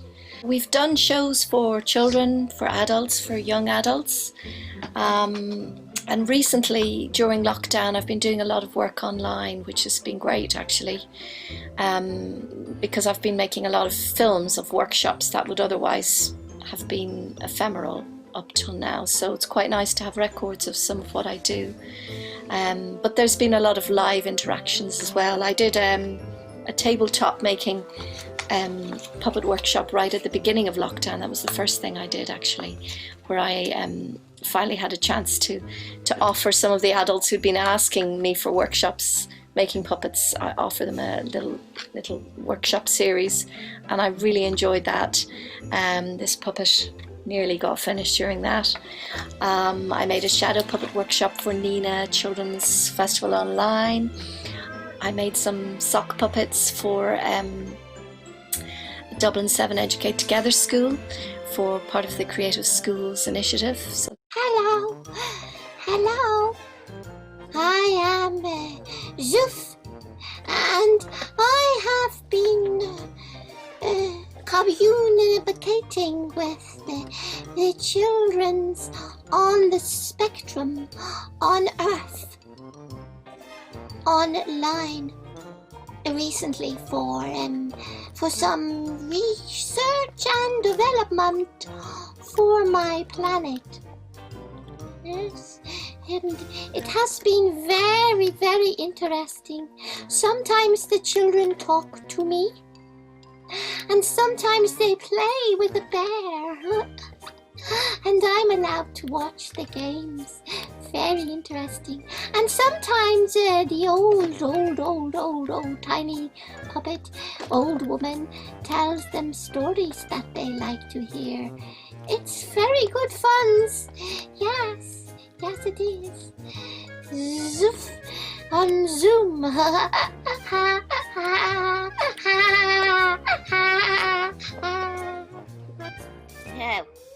is it recording? Hello, I'm Mary. So good they named me twice. And I am the oldest of the Pooka Puppets, as it happens. I wanted to tell you about Pooka Puppets because they have been going since 1997, so they're around a good while. And they've done over 18 productions in that time. Now, I don't mean shows. I couldn't tell you how many shows they've done. Some of the productions have had over 100 shows, and then they've given up counting. Some of them are still in repertoire, you see, children's shows. The children just keep on coming up, looking for the shows, and they keep on going out there. So there's been a fair bit of performing going on. My particular show was in 2001 called Mary's Last Dance, and then later I had one called Mary Viking Scald. That's a storyteller. in the Viking language. And I do shows in English, agus as Gaeilge Cumói, Esperanto and kind of Gaelic. And yeah, Pooka Puppets has been very busy. At the beginning, there was 3 partners. There was Helena Hugel, who left in 2003 to set up Helium Arts and Health, who Pooka Puppets still collaborate with quite often on their recent pop-up picnic, for example, which is just going online at the moment. And Sean O'Leary, who's a storyteller and artist and amazing man now from County Kerry, he was in with them at the beginning as well, but he left quite early on, straight after their water puppet productions, which started the whole company off. Being in the canal with the rats maybe scared him away a little bit. He went home to Kerry, where he's still going strong with his own goats. So, yeah, what else can I tell you about Pooka Puppets? Well, recent years, they've begun to make a lot of films. And they've just finished filming this one. The set that you see here now is from Tír na Síoge. That's from Bearing Bugbuí and Tír na Síoge. So this is the second Bearing Bugbuí film that they've made. Both films won awards from Fishing Awards from the Dingle International Film Festival, so that was great. Made it possible for them to make the lovely films. And, oh God, here he comes now himself. Here he is, the little fella, which you'll see. Here he is. With the Cuchalach, with the Kindcliff. Well, I go on. No, okay. You could see him, he's not in the humour right now, but you could see his film, his first film, on the RTE player, Bearing Bugbuí. And the new one will be released on RTE in Christmas time, and we'll try and get it out before then. It was supposed to go to Kerry, but you know, there's been a fair few things going on, interrupted everything. We were lucky the filming wasn't interrupted. We were able to continue making it online. The composer, Gareth Averill, he was able to do the music. And the editor, Leticia from Wackala Films, she was able to do that. And Paul was able to do all the post magic and so on. So yeah, we've been busy, even though there's been a lockdown. There's been a lot going on. Yeah, another film by Pooka on Aragá was shown during a couple of the Crinnew na Nóg festivals. That was made with Ceol Connected and with Beyond the Bark in Limerick. So we've been busy. Yeah, we have. I might hand you over to one of my colleagues in a minute now to tell you about the other work that we've been up to. But it was lovely chatting to you. Okay, slán go phone. Bye. Will that do for now, Niamh? Will it? I'll switch it off. Okay. Yeah. I don't consider myself an expert on children's theatre, although I am a member of TYAI, Theatre for Young Audiences Ireland. But I do have some hopes that the whole process of lockdown will actually have or could have a positive effect on children's theatre in Ireland. I think we all needed a break, and we were forced to take a break, and it gave us reflection time and also some opportunities. Some bursaries were made available. Some people may have been able to continue working supported by a COVID payment.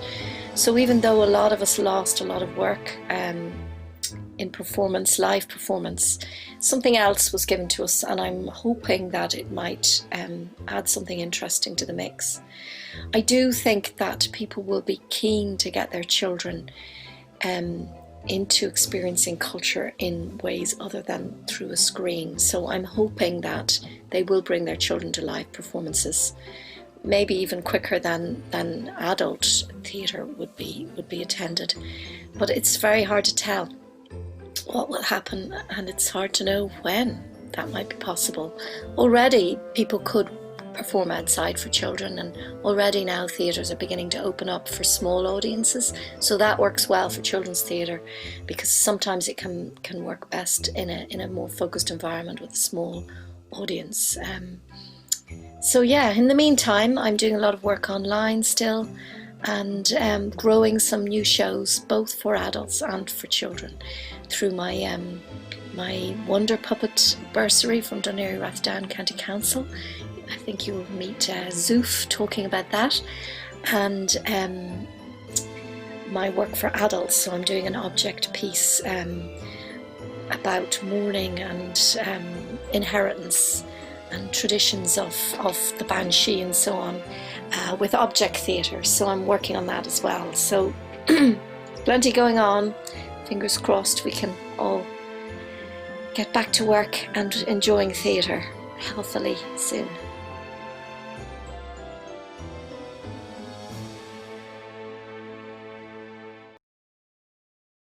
Ah, how lovely to hear from our friends at Pooka Puppets about their work for young audiences. We will be providing links to their work in the description box after this show, as per usual.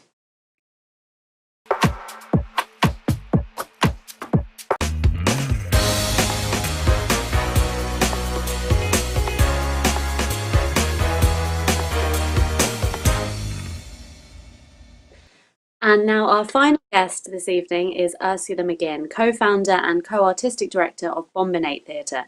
Bombinate Theatre is an award-winning company creating plays and workshops for young people and their families. An alumna of Dublin Youth Theatre, Niamh holds a BA in Drama and Theatre Studies from Trinity College Dublin and is the secretary of Theatre for Young Audiences Ireland, TYAI. Welcome to the show, Ursula. How are you keeping? I'm good, thank you. How are you? Yeah, very good, thanks. So let's jump on in there. Tell me a little bit about founding Bombinate. So you were all friends in college, I understand, and decided to set up this theatre company for young people. How did that come into fruition? So we founded Bombinate Theatre in 2016 after we premiered our first show, Half Light, as part of Dublin Fringe. We came together as a company after we realised that we all had very similar interests in making young audiences, and that a lot of the work that we were seeing and really enjoying at that time were coming from companies who were making work from young audiences. So since then we've just kind of continued to keep making work. Yeah. Where does the passion and drive for theatre specifically for children as opposed to adults, where do you think that came from? I think that personally for me, I started drama when I was quite young, and it was always something that brought me so much joy, and it was something that was very fun and quite magical. And I think that throughout all of my work, whether it's for adults or for children, making the work very playful and fun is something that I really enjoy. And I think that because of that, I really connect with work for young audiences, as do the rest of the members of the company. Fantastic. And one of your goals as a company is to ask big questions. Can you go into a little bit more detail on that and what that means to you guys? What kind of big questions? Yeah, so as one of our aims, I think, to ask big questions when we're talking about that, it's about the topics and the themes that we try and explore in our work. So over the past couple of shows that we've made, so in Half Light we were exploring depression in a parent and how a child deals with that. In Susie and the Story Shredder, we were kind of exploring censorship. And then with our show Goodnight Egg, we were looking at sleep, insomnia, and anxiety in younger people. I guess in general, what we're trying to do is maybe explore topics that might not necessarily be traditionally explored in theatre or possibly discussed in schools for young people. Our fourth show, Blue, will be exploring environmental awareness and our impact on the environment as well. So yeah, we're just kind of trying to open up the topics. Yeah. Fantastic. Yeah, it's so great to expose young people to those things which so many young people deal with, but don't necessarily get to see explored on a stage or in a story. And can we talk a little bit more in depth about your creative process as a company?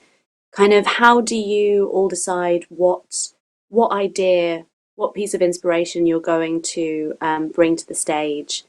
And yeah, what would just the kind of from idea to production, would it always go the same way for you? Do you have a set process? Or Um, no, it does really depend on each show, I think. So yeah, every show that we've made is different. Half Light had 11 collaborators and devisers as part of it. Susie and the Story Shredder was written by myself and Molly Malumbi, the other co-artistic director of Bombinate. But we brought that script together from the working in the room with actors. And then our third show, Goodnight Egg, is co-created by myself, Molly Malumbi, and John Doran, who is the performer in the piece. So yeah, I think we're still kind of figuring out what exactly our process is, because we have only made 3 shows and we're figuring out what works best for us. But I think kind of at the core of our work, we really like to concentrate on storytelling, on collaboration, and then on development and feedback from our audiences. As company members ourselves, none of us have children or would be interacting with children on a regular basis. So we find it really important that we can get the work out to audiences and that we get to kind of include children in the development of our work at every stage. So we really, really value work in progresses for children, and that to make sure that we get feedback from them. As I think most of the guests earlier were mentioning, children are very, very honest in their feedback. So it's always great to hear from them. Our show Goodnight Egg, we actually got the name for the show from a child in Prosperous National School after we did a work in progress there. And we were like, we had a different name for the show at the time and we were looking for something new and got that from them. So yeah, we always find that really helpful. And then we just really try and prioritize engagement before and after the show. So for Susie and the Story Shredder and Goodnight Egg, we have like activity packs and post-show activity packs designed by Philip Kennedy that we make sure that all of the children who come to see the show get to engage with. So yeah. Oh, fantastic.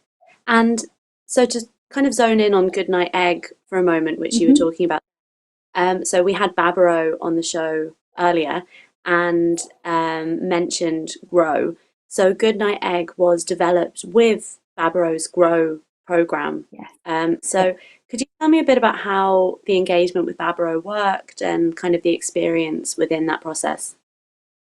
Yes, definitely. So we were part of the first Grow program, which began in 2017. And we began to develop Goodnight Egg then, which was formerly named Luna. And so that process was very, very helpful for us. The show has really gone through a transformation through the time that from the time that we started Baboró, through the work in progress that we did as part of Galway Theatre Festival, and then through the showing and sharing that we did at Baboró 2018.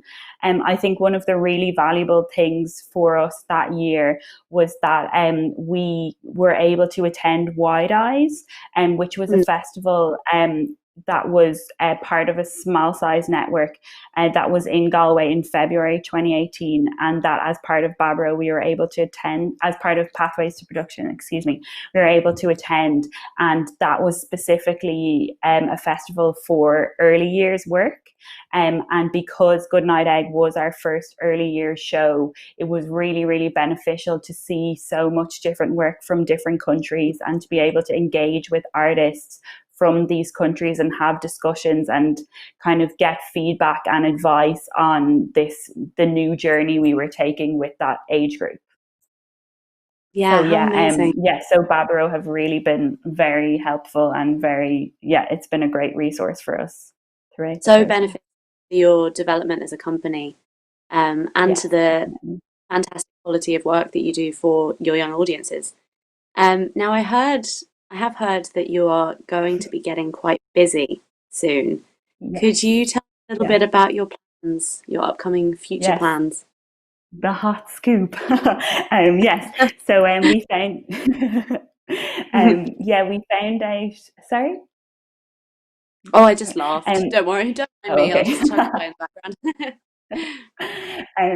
So yeah, last weekend we were very fortunate to find out that Bombinate have received the Arts Council Theatre Residency Award in partnership with Visual Theatre. So in the next couple of months we're going to start developing that new show Blue that I mentioned with the Visual in Carlow, and this will be a year-long residency where we'll develop the show and also work on the strategic and artistic development of the company.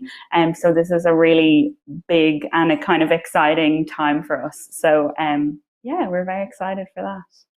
Congratulations. I'm very excited for you guys. Can't wait to see what comes out of that process for you. And we're going to finish up with a social media question. So let me see.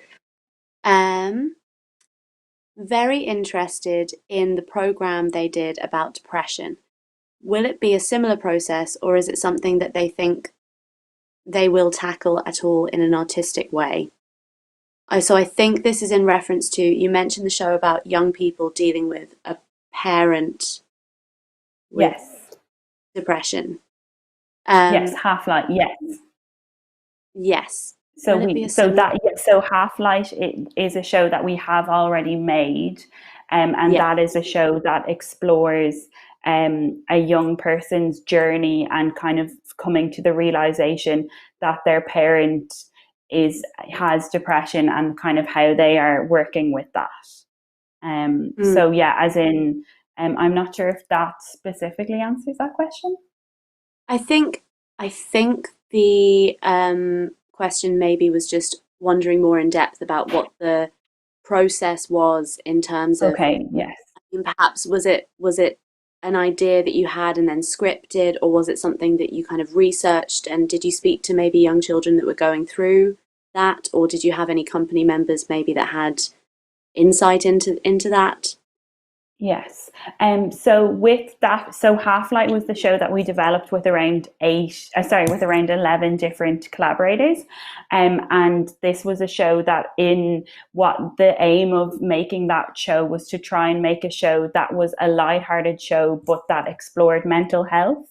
And the idea being that it was a show that discussed it in a very sensitive way for younger audiences, and that they would it would kind of open a conversation for them. In terms of kind of how we came up with the content and everything like that, we were doing a lot of research into kind of that topic at the time and how it is approached with young people, and then kind of explored it in that way. It was also a show with a lot of musical elements, so we tried to use that to make sure that we were engaging with it in a sensitive and caring way for that age group. Yeah. Fantastic. Yeah, I think that goes into nice amount of depth on how you tackled that difficult subject. Okay. Good. So thank you so much for joining us tonight, Ursula. It was so great about your past work and your future plans, and congratulations and good luck with all of it. Thank you very much. Thanks for having me. Thank you. Good night.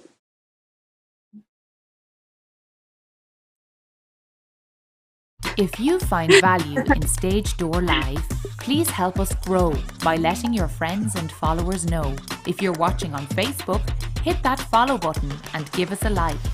Take a moment to share this live feed with your friends and followers right now.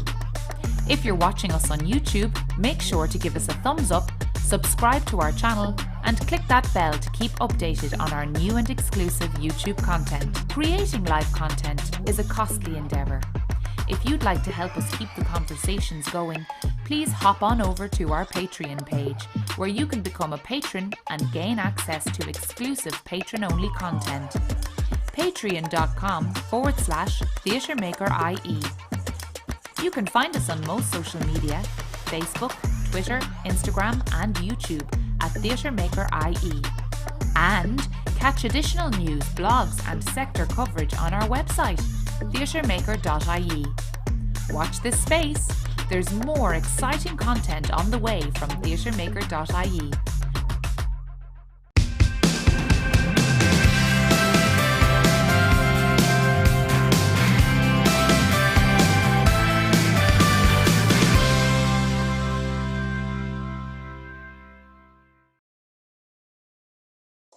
So about 16 weeks ago, Kevin, who's our producer, sent me a simple WhatsApp message which just said, I really need to talk to you about a project. And I'd worked with Kevin before on our GradFest production of X by Alistair McDowell when both of us were at the Lear. He directed that. And so I was excited to hear what he had to say and for the opportunity to work with him again, especially after we'd all been in lockdown for as long as we had. And I didn't really know what he had in mind. I had no idea quite what I was in for, but 2 weeks later, suddenly we were live on Facebook, YouTube and Twitter, and I was now a presenter of the news and entering into important conversations with some of Irish theatre's most important and exciting theatre makers. We really weren't sure how long Stage Door Live was going to last at that stage. We didn't know if it was just for lockdown or if it would continue long into the future, or a little into the future, or somewhere in between. And those of you that have been watching us all along do know that we've had some growing pains and our fair share of technical difficulties. And what started as this mishmash of computers set up in Kevin's apartment and originally just a two-person team, just him and me, has now turned into a network of supercomputers in the cloud and a team of 10 people working each week remotely from their own homes. Each week our team comes together using remote desktop software and virtual conferencing software to run teleprompters, operate video and audio mixers, communicate with you on social media, and to welcome and support our guests. And our ultimate goal is to bring you all of the latest theatre news and the most important and stimulating conversations in Irish theatre, and a little bit of inspiration from theatre makers in Ireland and around the world. And though this was written before tonight's show, I think we've finally made it to the point where our technical difficulties are probably, hopefully, and I think were a bit minor than they used to be. Every week we send this survey to all of the guests that have appeared on the show, and we've asked them to be as brutally honest as they can be. The most important statistic that really speaks to our hearts is that 100% of our guests have answered that survey saying that they would be willing to come on the show again. So every week, you, our viewers, and our guests tell us how important Stage Door Live has become to the Irish theatre sector, which is really very humbling. One of our guests recently said, "Keep doing what you're doing. It's something that Irish theatre needed that we didn't even know was missing. I think this has the potential to have a long life post-COVID-19. And we do too. So we are committed to continuing the sector coverage that we bring to you every week and adding more news and shows that not only look deeply at the Irish theatre sector, but also promote it to the world. We recently benefited from a €1,000 Founders Award from one of our cloud service providers, which has helped us cover a lot of our costs throughout the last month, but it does cost about €350 every week to make Stage Door Live happen. And this is where our problem lies. For us to be able to continue Stage Door Live and to increase our production capabilities and to ease the weekly burden on our artists' pockets, to put it very bluntly, we will need a bit of help.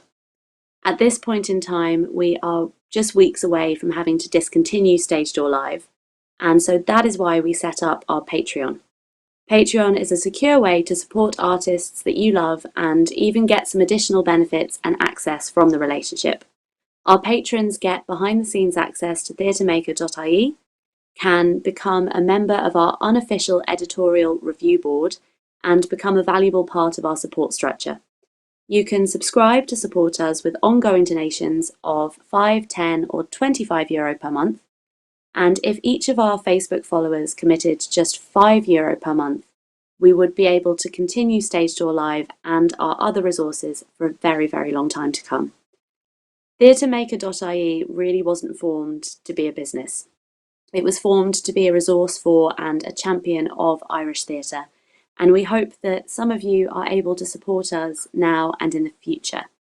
We're sharing a link in the chat right now, patreon.com/theatremaker.ie, and we will of course also share a link after the show in the show's description. We hope that Stage Door Live and theatremaker.ie have provided value to you over the last 14 weeks. We love making the show, we love supporting the sector, I was supposed to say there, and we do hope that we can continue to do so. And that is it from us tonight. Next week we're going to dive deep into Irish-born musical theatre. I have next week off, so Kelly will be here to get you singing and dancing, and I think it's going to be a great show. As always, here to leave us with a poem. This is a reading of Loneliness by Dermot Healy, and it is read by the actor Manus Halligan. You may have seen Manus recently in Collapsing Horses' production of A Very Old Man with Enormous Wings, which ran at the Project Arts Centre and then the Peacock Theatre. He also recently co-starred in a socially distanced short film, The Star, by Barry McStay, which was directed by Owen Carrick, with technical direction by our very own Kevin Michael Reid. We'll put a link in the show's description later tonight. So good night everyone, and hopefully we will see you next week at 7 p.m. Hi, my name is Manus Halligan. I am from County Cavan, living in Dublin, but currently in my family home during lockdown in County Cavan. This is the longest I've been here since I was 17 when I moved to Dublin. I've been here for 3.5 months, and the reason I mention that is this is the reason why I chose this poem by Dermot Healy, who is a Cavan man, and it's entitled Loneliness, and it was about, kind of struck a chord with me because I've been back here for 3.5 months, and I was just kind of like, do I miss Dublin? How am I feeling? And I just kind of read this poem that was quite short, but once you reach the end of it, it kind of carries a lot of weight, even though it's quite relaxed at the beginning. And it's about a man kind of being asked whether or not he's lonely or not. So this is Loneliness by Dermot Healy. I'm never lonely, said Jimmy Foley. I know that I'm here, that's all. I might sit up till 2 or 3, happily. Lie down. Get up again. A couple of hours on my back will do. Lonely? No. There's enough in my head to do me for a while longer. After that, who knows?